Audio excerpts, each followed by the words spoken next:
that was fun. This automatically like crashed on me for no reason. Oh, is it telling me that it quit? It is. Okay. Anyway, we're going to be doing a little different of a video. I'm wearing a dress today.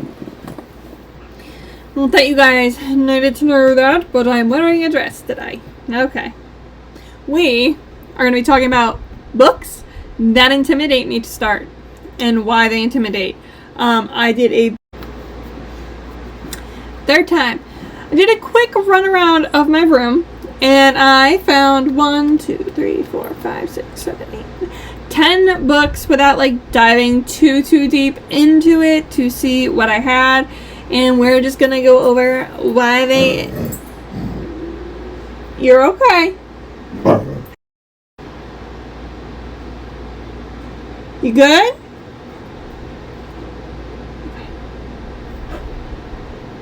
Marilla is still learning to regulate her pain. I do not like raising my voice, but she seems to not be able to differentiate when she's in pain otherwise. So that's been fun. We'll go into that another time. It's not super important right now. It's not causing too many problems other than here and there anger issues. So yeah.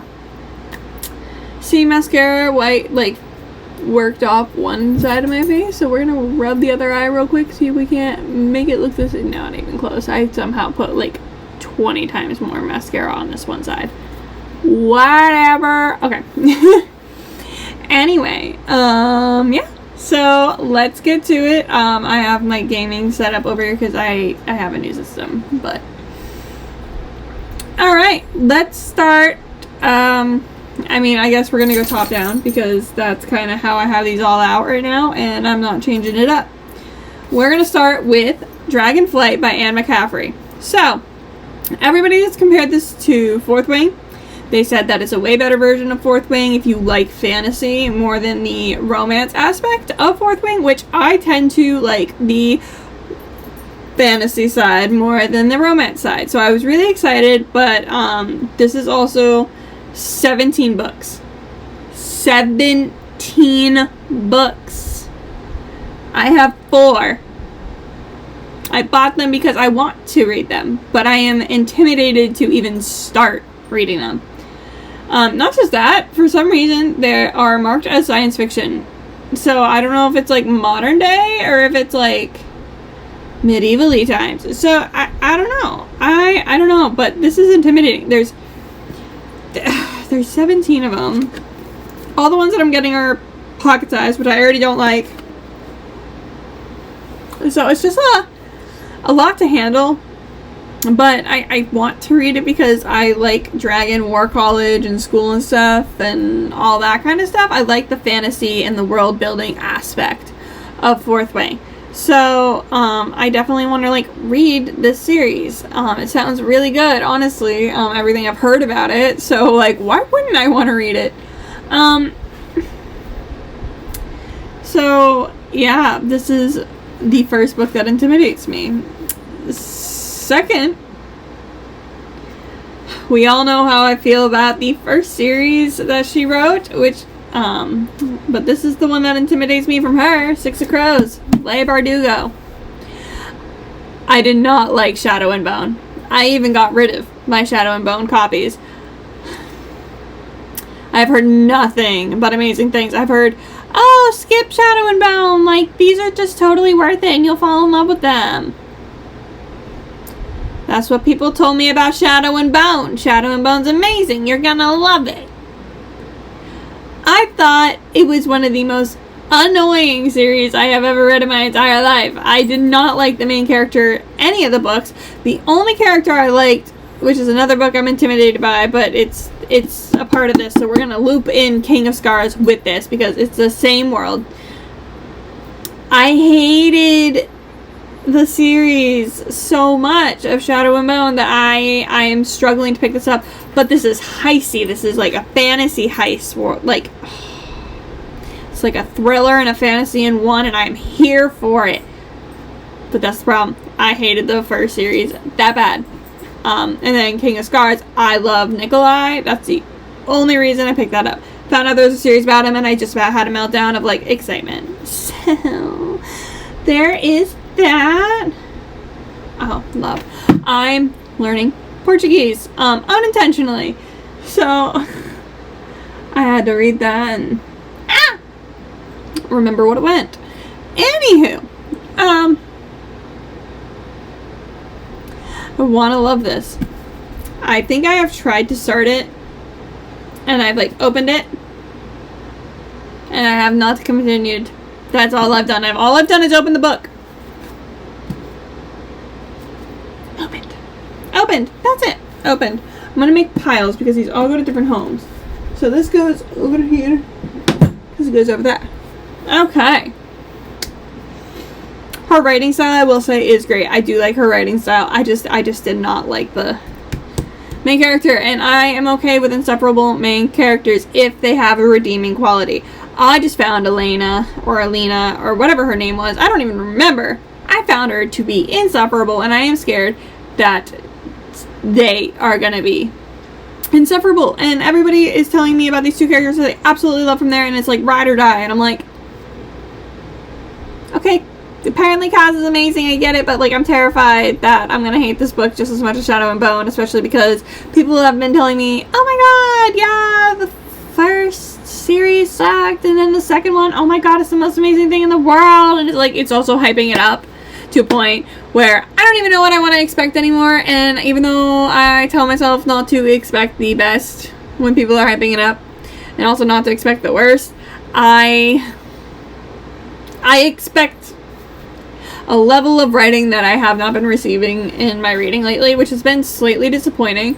I think the only thing that slightly been okay for me lately, which it still isn't even, like, top peak, like, writing style, for me, it is for thrillers. It just, sometimes the timelines can be wonky, and, like, things don't make, or add up, make sense, all that, is Freida McFadden.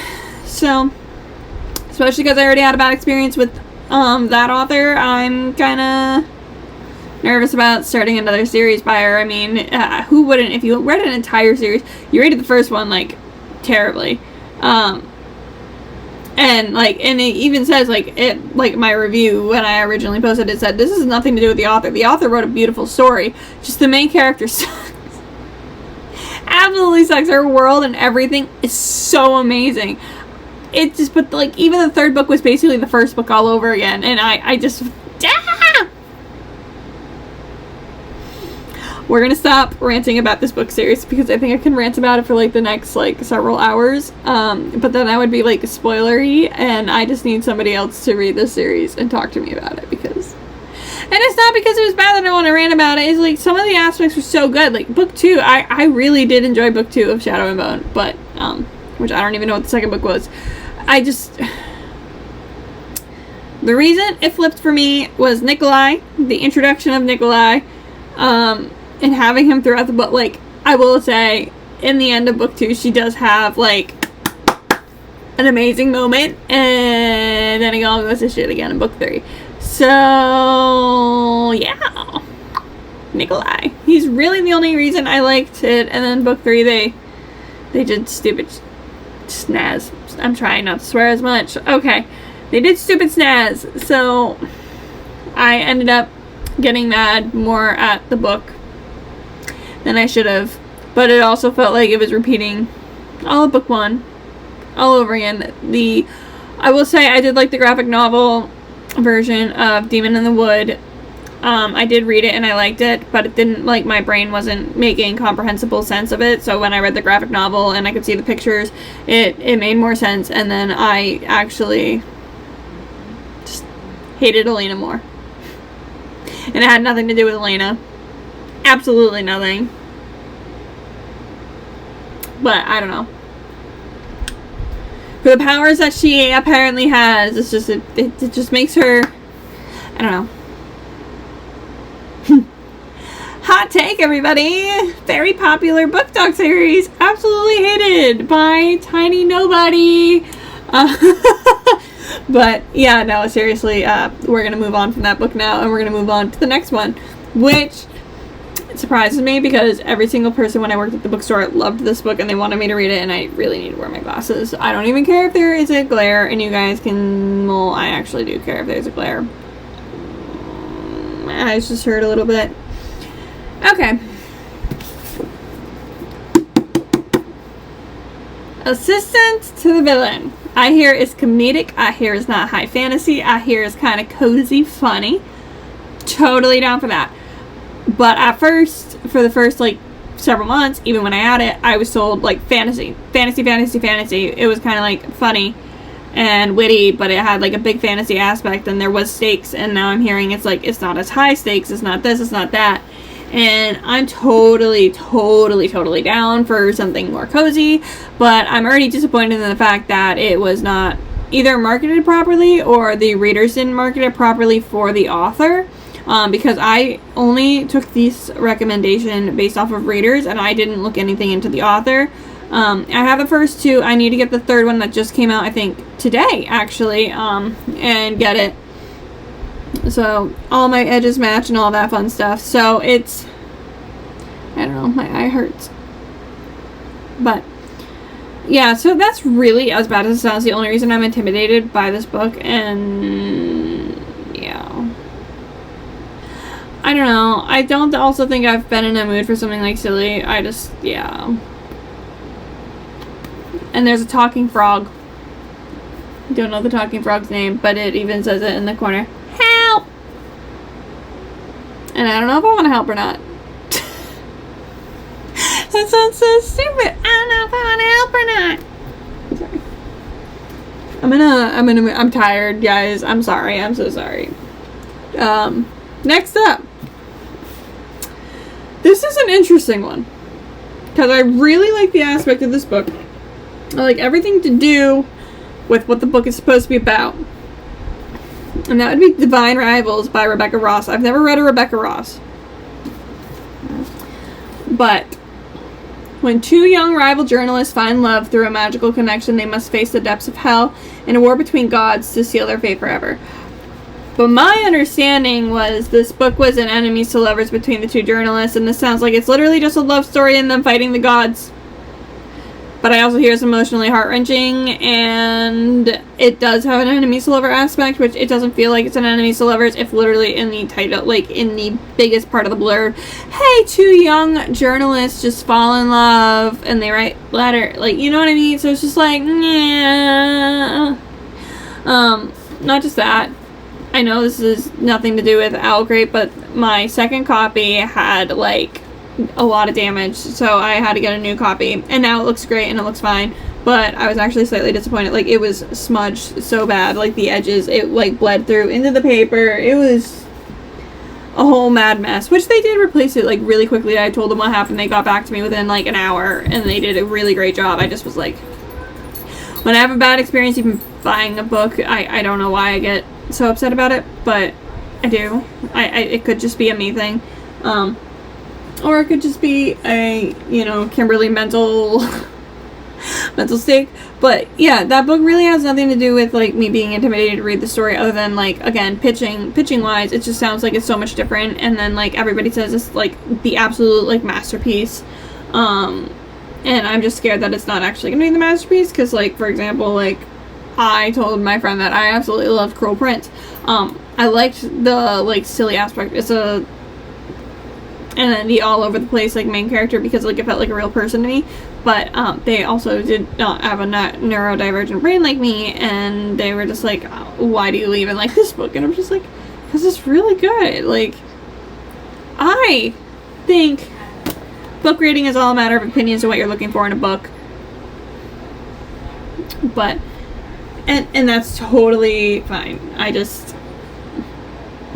I'm scared that that's going to be the aspect for me, is it's not going to be heavy enough in the aspects that I've been told that it's going to be heavy in, and all that fun stuff. So it's just like, I don't want to be like severely disappointed in a book series I spent a decent amount of money on, because I got one in a young adult book box, and then I bought the second one so it would match the first one, because I am a stickler when it comes to matching books, and I really don't like it when my books don't match. So there's that. And I don't know what number we're on. 1, 2, 3, 4. We're already at the halfway mark. This one will finish halfway. This is actually because I've read the first 2 of the series, and I'm so scared that the third one I'm gonna be disappointed. And I know I have like the novella afterwards. It's like before, during, and after, and then there's like another short story that was written during COVID that you can get in like an e-platform. But I'm so scared to finish the story, and it's been so long since I started it that I feel like I have to restart it, because I feel like, or at least reread the second one, because I feel like I'm forgetting a bunch of information that I'm gonna need to remember. But I love this series, and I love the lore behind it, and the fact that they take from their real culture and all of that. And I really hate butchering names, but this book is Empire of Gold by S.A. Chakraborty. Specifically, like, City of Brass series. And if we know, I, from the get-go, loved City of Brass, and I was actually very surprised by it. I don't remember why I picked it up. I think I just wanted something different for once, because I didn't read a lot of different things, and I was reading, actually, the book series that's up next on my, intimidation list, because it's another part of a series, and I just wasn't loving it, and I don't know why I didn't love it, but at the same time, I did enjoy it, and I feel like maybe the first time I was reading it, I was like in more of a limbo. But even with this, I feel like I was in a limbo, and this really pulled me out of my limbo, so I felt like I didn't give the other series a good enough chance. And then I read the third book of that series, and I liked it, and then like I wanted to come back to this, but then I had like so many library books out that I never, and the cycle continued, and now it's like, it's been so long, it's been like 2 years since I read the other ones, and now I'm intimidated to finish it, because like, what if it doesn't bring me the same spark of joy that it did before? I need my spark of joy when I read my books. Hiccups. Medicine. Sorry. So basically, yeah, that's the reasoning for that. Now, by the way, those sheets are clean on top. Next up is a sci-fi series no one loved. I really think it was my mindset when I was reading these that made me not like them very much. The third one I liked the most, but I don't even remember what happened the first 2, and I've been recommending the book, so like I think my subconscious loved these books, so I don't know what's going on. Is the Iron Gold by Pierce Brown. Is the second trilogy in the Red Rising series. The ending had me also like, actually, what the is going on here? Because just so much happened, and I didn't expect so much to happen all at once, and it just felt like a cluster, and I just felt like madness, and I loved it. And I loved how the ending kind of left me on like a half cliffhanger, half not cliffhanger. It was like resolved all at the same time. And no, I did not read the little extra book that I got that was like the first 100 pages of this, because like the Lightbringer was coming out, and I didn't buy Lightbringer because it was coming out in hardcover, and I wanted a soft cover because that's all I had. But yeah, I feel like I didn't give the books enough of a chance the first time, and now I'm stuck with the second set of the series, and I want to read them, but I'm scared I'm going to hate them because I didn't like the first 2 of the last one, and I don't want to struggle through a big sci-fi madness mess again, and end up not liking the first 2 books, because those are big books, and they took me a long time to read. So, and I sped read, because I was trying to read 30 books in a month, and I didn't do very well. So, yeah. Okay. This is just intimidating because I've had conversations with the author when we did Pro Writing Aid. They had done, I think it was a sci-fi fantasy, and they did like an audiobook, like they spoke on it and all this stuff, and I asked a couple of questions. A bunch of other people did, and then they have us reach out and all that fun stuff. So the book is a cozy fantasy, and he is an absolutely amazing audiobook narrator, and that is Travis Baldry's Legends and Lattes. I'm more intimidated because cozy is not my forte. I am anything but cozy. I have read cozy, and I've liked it. I actually like writing cozy a little bit more, even though none of my books that I'm actually like actively working on are cozy. They're all absolutely like death and madness. So yeah, I did like, what is her name? Can't Spell Treason Without T is the name of the book. I don't know who it's by. I'll put it up somewhere, just telling you guys who it is, because obviously I know who it is. It's just my brain. Oh, no, is it Rebecca? Okay, we'll put it out here. So, yeah. I like that one, but I really didn't love it. And the cozy fantasy, I felt like there was supposed to be, like, no stakes, and it was just, like, person kind of going through life, but there were so many stakes in that one. But there's so many stakes in this one. But, like, also my coworker that had, like, problems reading, like, a whole book in, like, a sitting, read the entire book in, like, a 2 sitting. Like, they'll read books over a year, and I can't physically do that. I have to sit down and read the entire book. They read it in 2 days. So I know it's good. So we like similar stuff. They just don't like some of the things that I read. But I am older than them. So, that is why this book intimidates me. Nothing extreme. I just don't want to hate it. And, yeah. 3 more. This one, if I've had discussions with you about the first 2 books, it'll make sense why Scythe and Sparrow by Bryn Weaver is on this list. I'm gonna actually hold it up for a minute. I did not like the second book. I didn't like the characters. I felt like from the first book, what we saw in the first book, none of that was like shown in the second book, and I know we're getting to know other characters, but there was aspects of the characters that we already knew that were just kind of thrown out the window and didn't make consistent sense. And now we've known these 2 characters. We've known Rose and his name Theon for 2 books now. And what if they change his personality? And they do not have it lined up to the first 2 books, especially because they did that with the second book. So, I've been told by my friend that I got hooked into reading, who binge read all these, that it was really good. Obviously, Butcher and Blackbird is the best. It was funny. I don't know. I just didn't find the second one funny. It was meant to be a funny, dark romance. The first one was funny. Second one, I was just like, the heck is happening the entire time? I don't know what this one's gonna be. One's a doctor, one's a circus person. You know? You probably don't. But yeah, so the book intimidates me very vastly, and it is what it is. Oh, I just lost my slipper. We've got 2 more on the chopping block here.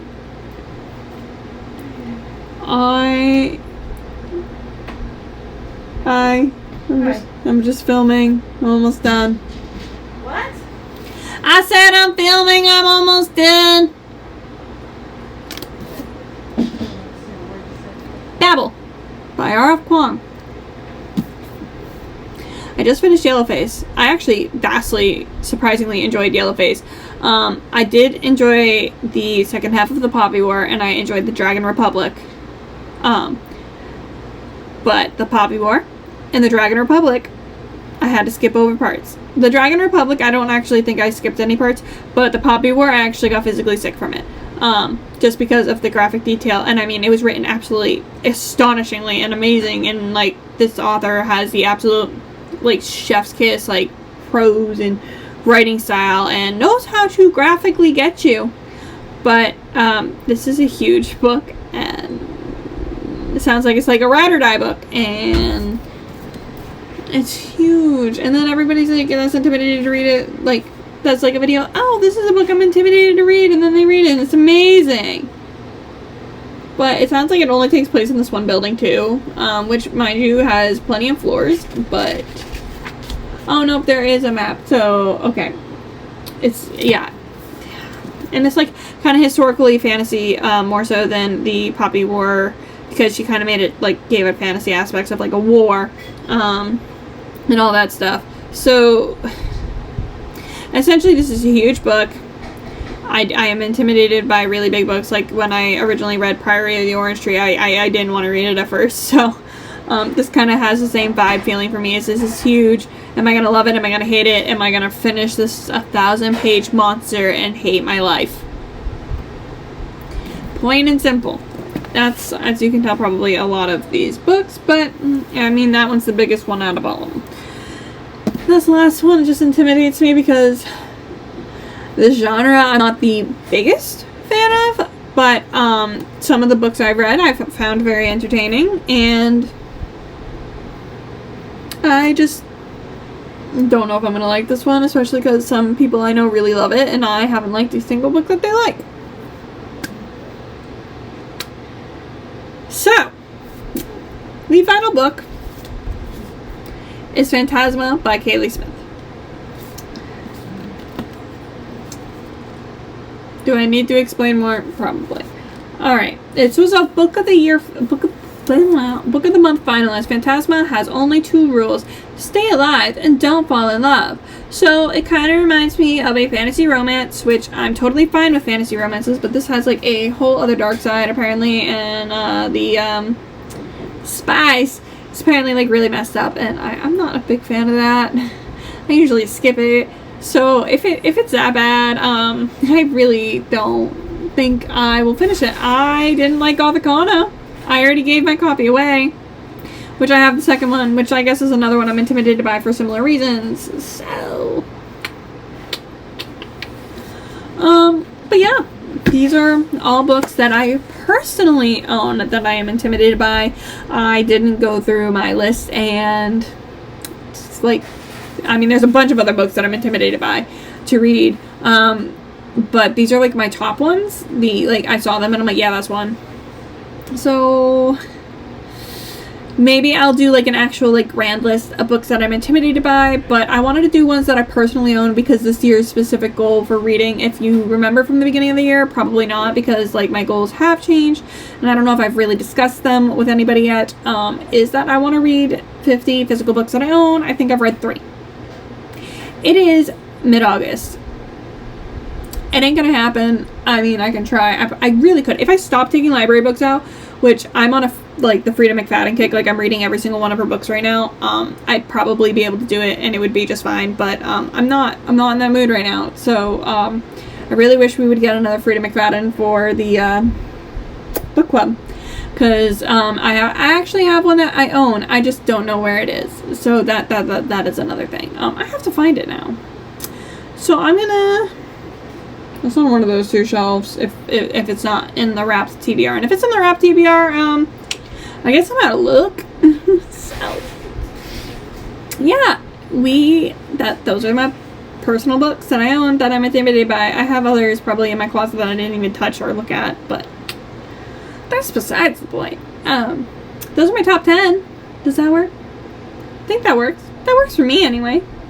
There's always going to be more books that do intimidate me. I mean, there's books on the shelves that I'm nervous about reading, but I'm not intimidated to read. And I'd say I'm more intimidated to read them for, like, monocular reasons of slight fear. So, it's really, really a difference between nervous and intimidated. For the reading aspect, obviously, there's a difference between nervous and intimidated. And, yeah. Anyway. Next week's video is actually going to be rating related. I have like 3 things in the works, and I'll pick when the time comes. So I hope you guys enjoy your week and have a good one.